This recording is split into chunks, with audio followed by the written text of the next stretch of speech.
Aujourd'hui, nous constatons que pour des raisons absolument politiques, en raison de leurs propres ambitions et sous la pression de leurs souverains américains, les pays européens imposent de plus en plus de nouvelles sanctions sur les marchés du pétrole et du gaz. Tout cela conduit à l'inflation. Et au lieu d'admettre leurs erreurs, ils cherchent le coupable ailleurs. Les Européens admettent ouvertement qu'ils ne peuvent pas encore abandonner complètement les ressources énergétiques de la Russie. De plus, il est évident que certains États de l'Union européenne, dans le bilan énergétique, pour la part des hydrocarbures russes, est particulièrement élevée.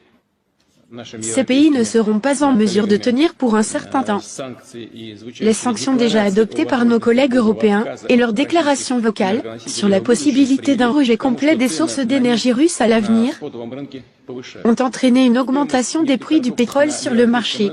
Le coût des produits pétroliers sur le marché européen, comme le diesel, augmente à un rythme encore plus élevé que les prix du pétrole en raison de la pénurie actuelle. Et ils essaient de nous rendre responsables de cette inflation énergétique. Ceci, de la manière la plus sérieuse, selon certains experts, peut mener irrévocablement la compétitivité d'une partie importante de l'industrie européenne qui est en train de se développer. Une partie importante de l'industrie européenne qui perd déjà du terrain face aux entreprises d'autres régions du monde. Or, ces processus sont certainement en train de s'accélérer. Il y a eu des changements tectoniques sur le marché pétrolier, et faire des affaires comme avant, selon l'ancien modèle, semble peu probable. Dans ces nouvelles conditions, il est important non seulement d'extraire le pétrole, mais aussi de construire toute la chaîne verticale jusqu'à l'utilisateur final. L'État, comme il l'a fait auparavant, chers collègues, fera tout ce qui est nécessaire pour créer les conditions appropriées pour un tel changement dans les modèles d'affaires des entreprises.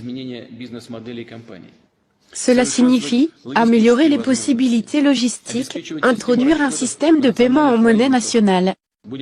Nous augmenterons la disponibilité des ressources, de crédits et des services d'assurance pour les compagnies pétrolières. Nous stimulerons les projets liés au traitement en profondeur des matières premières et le développement de technologies nationales pour les services pétroliers, y compris l'exploration et l'exploitation des champs pétrolifères. Comme nous nous rendons compte de l'étape que l'Occident va franchir dans un avenir proche, nous devons tirer nos conclusions à l'avance et agir de manière préventive. De nos partenaires à notre avantage, à l'avantage de notre pays.